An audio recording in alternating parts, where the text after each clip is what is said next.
Et voilà, c'est la dernière vidéo de la saison. Et oui, je pars pour une nouvelle aventure, donc il est temps de prendre le vélo et de laisser les vidéos pendant un petit moment de côté. Mais avant de partir, je voulais profiter de la dernière vidéo pour vous parler un petit peu de cette nouvelle aventure, de cette prochaine aventure. Mais aussi, bien entendu, de vous parler des améliorations que je vais faire sur Clémentine, mon vélo. Donc je vais vous parler de nouveaux matériels que je vais apporter avec moi, soit pour tester, soit pour améliorer mes prochaines aventures. Allez, en route!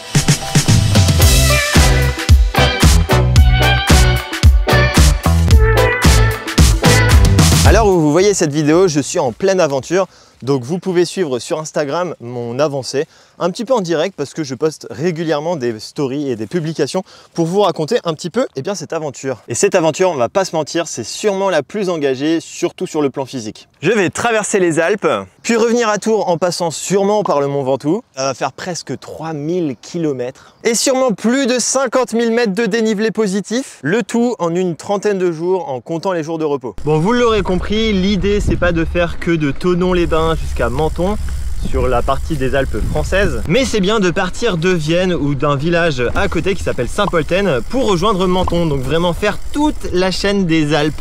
L'idée c'est de monter les plus hauts cols routiers d'Europe, donc de monter le plus haut col d'Autriche, de Slovénie, d'Italie, de Suisse et surtout de la France. Ouais, ça va être dur. Donc je vais monter à plus de 2800 mètres d'altitude. Et entre nous, bon, quitte à être à 2800 mètres d'altitude, autant arrondir à 3000, histoire de se lancer un petit défi plutôt sympathique d'emmener Clémentine à une altitude de plus de 3000. Ouais, je sais, ça fait très haut. Bon, là, en Touraine, on n'y est pas encore. Si tu veux savoir comment j'ai fait pour tracer cette aventure, je t'invite à aller voir sur ma chaîne la rediffusion de tous les lives que j'ai pu faire concernant le traçage de cette aventure. Comme pour toutes les aventures, j'ai la volonté d'être le plus autonome possible, donc j'ai décidé de changer de sacoche. Enfin, j'ai plutôt un partenariat donc avec Sifac qui va me prêter les sacoches Ortlieb, donc je vais avoir plus de litrage, donc je vais pouvoir mettre plus de bouffe, plus de choses d'ailleurs, donc je vais être le plus autonome et ça, c'est plutôt chouette. Ces sacoches, je les ai déjà utilisées pendant 4 jours, mais je considère que c'est pas suffisant. C'est pourquoi je vais les tester pendant toute cette aventure qui va durer plus de 30 jours. Allez.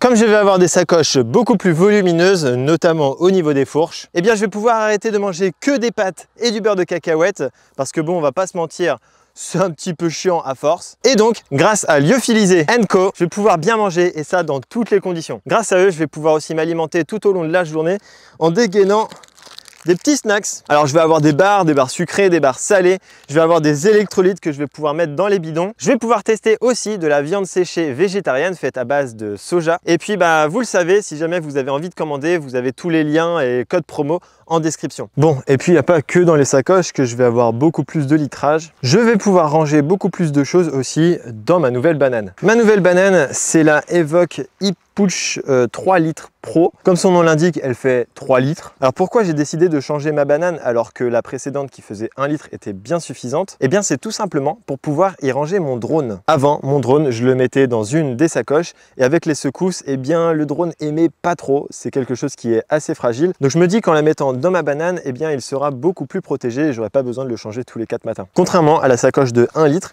celle-ci est beaucoup plus aérée dans le dos, donc je vais beaucoup moins transpirer, d'autant que je m'attends à de fortes chaleur. En plus, le système de fixation est beaucoup plus agréable avec une grosse sangle qui vient bien se fixer et quand on est un petit peu menu comme moi, ça se règle beaucoup plus facilement, je trouve. Il y a aussi une caractéristique assez intéressante avec ces petites sangles orange. Mais bon, ça, je pense que je vous en reparlerai un petit peu plus en détail quand je vous présenterai cette sacoche, celle de 1 litre et sûrement le sac d'hydratation aussi. Ça va aussi et surtout sécuriser toutes mes affaires personnelles hyper importantes lorsque je vais devoir attacher mon vélo pour aller faire quelques courses. Je parle surtout de ma pièce d'identité, ma carte bancaire, tout mon argent, mais aussi surtout mon drone, ma caméra et puis ma nouvelle caméra.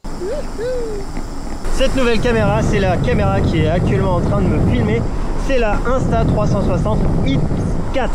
Merci Insta360 de me l'avoir envoyé avec tout un tas d'accessoires qui permet de prendre pas mal de prises de vue différentes, comme par exemple celle-ci,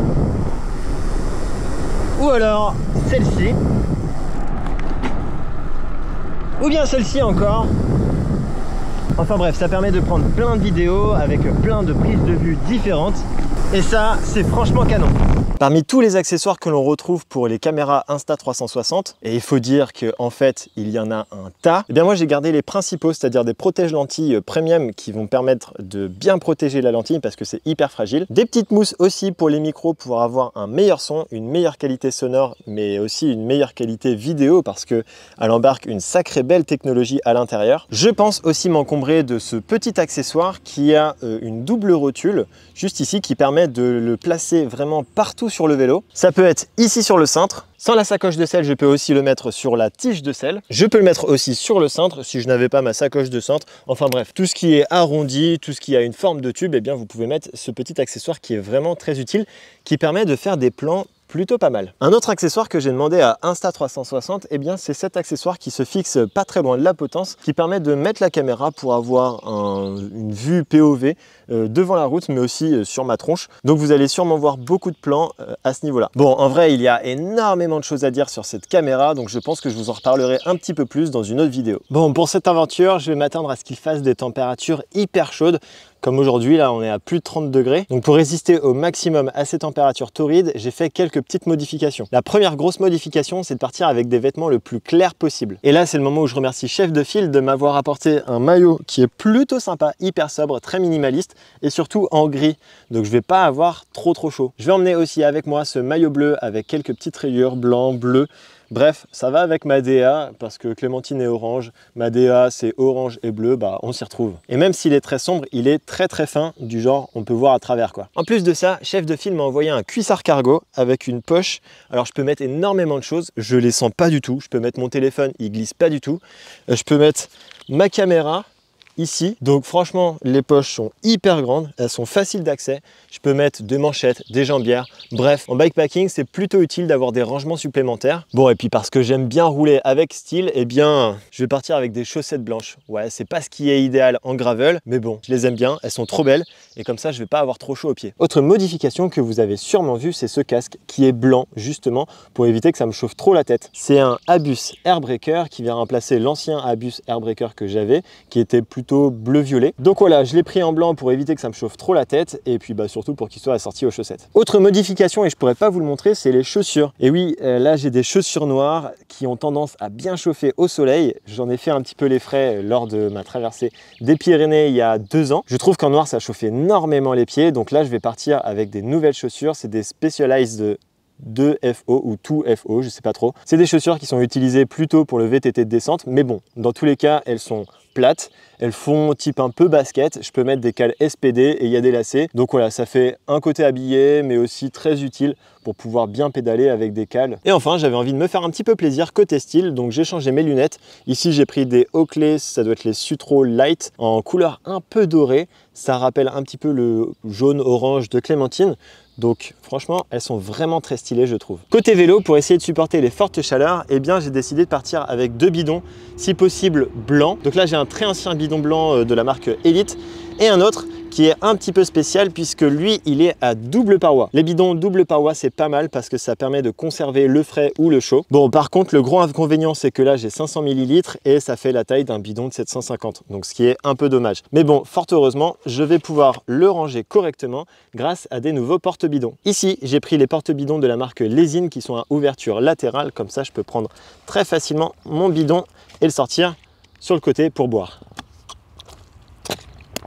Ah, ça fait du bien de boire. Toujours dans la marque Lesin, j'ai décidé de changer de pompe parce que la pompe Decathlon qui était accrochée de l'autre côté m'a lâché pendant un ultra. Et donc j'ai décidé de prendre la mini pompe. Donc elle est vraiment très petite. Et puis si j'ai chaud sur le vélo, je vais pouvoir me rafraîchir un peu. Ça sert à rien. Une autre petite modification, je vous en ai déjà un petit peu parlé dans une vidéo, c'est ce bumper bar de la marque Restrap qui va me permettre de protéger mes gaines et surtout de surélever ma sacoche de cintre pour éviter qu'elle touche le pneu. Alors comme mon aventure ça va être principalement de la route, je pense que je serai à 85 voire 90% de route, pas beaucoup de chemin, et bien j'ai décidé de changer les pneus. De toute façon, les pneus de l'année dernière, ils sont complètement bousillés. Les pneus en question, vous pouvez le voir juste ici, eh bien ils ont pas beaucoup de crampons. Sur le dessus, il y a une belle bande de roulement. Sur les flancs, il y a quelques petits crampons histoire de cramponner dans les quelques chemins que je vais faire. Je suis toujours avec une section de 40 pour m'apporter un maximum de stabilité, que ce soit dans les chemins, mais aussi et surtout dans les grosses descentes de col où je vais aller super vite. Donc voilà, là je vais me sentir extrêmement en sécurité. Pour le montage des pneus, ici, eh bien on est en tubeless, donc ça va m'apporter encore un petit peu plus de confort. Et bien évidemment, j'ai tout monté sur mes roues Legend Wheels, les 39H, qui apportent quand même un petit peu plus d'inertie, qui sont très polyvalentes. Et surtout, avec le petit moyeu à dynamo que l'on peut voir juste ici, qui va me permettre de recharger mes appareils parce que j'en ai beaucoup. Donc encore une fois, merci Legend Wheels de m'accompagner dans cette nouvelle aventure. Bon, en parlant de descente, c'est parti. Wouhou!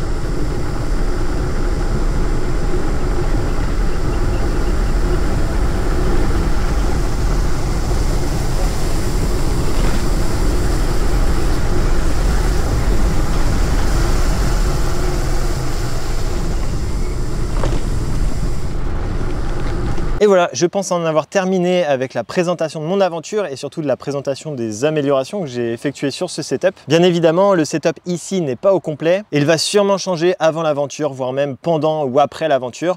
Donc bien évidemment, je vous ferai une vidéo setup après cette aventure. En tout cas, avant de terminer la saison, je voudrais vous remercier parce que vous avez été de plus en plus nombreux et nombreuses à suivre cette chaîne sur le bikepacking. Donc franchement, merci beaucoup. Merci aussi pour toute la bienveillance que vous apportez dans les commentaires. Franchement, j'ai une chance énorme de vous avoir en commentaire. Donc vraiment, là encore, merci à vous. Merci aussi à toi qui a été vraiment fidèle tout au long de mes aventures, tout au long de cette saison, tout au long de ces vidéos. J'ai déjà hâte de vous repartager les prochaines vidéos, les prochains vlogs et surtout cette aventure là que je suis en train de vivre actuellement. Avant de partir, pense à t'abonner sur Instagram. Comme je vous l'ai dit, je vais faire pas mal de stories, pas mal de publications et je pense faire 2 ou 3 lives comme j'ai pu faire l'année dernière pour vous raconter un petit peu comment ça se passe. Pense aussi à t'abonner sur YouTube et à activer la cloche pour être au courant de la reprise des vidéos sur YouTube. Je pense être là à peu près à mi-septembre, voire fin septembre pour me laisser le temps de prendre un petit peu d'avance sur le montage des vlogs. On se retrouve donc à la saison prochaine. J'ai envie de faire plein de nouveaux concepts, plein de nouveaux formats. Bref, j'ai plein d'idées et je pense que pendant les 3000 km d'aventure, je vais avoir de nouvelles idées. J'ai encore plus envie de vous donner plein de conseils, de vous aider à partir en bikepacking et aussi et surtout de vous inspirer pour prendre votre vélo et puis partir à l'aventure. Voilà, je te le redis, j'ai déjà très hâte d'être à la saison prochaine. À présent, on se retrouve sur Instagram et puis quant à moi, je vous dis à très bientôt pour de nouvelles aventures. Allez, ciao! Wow.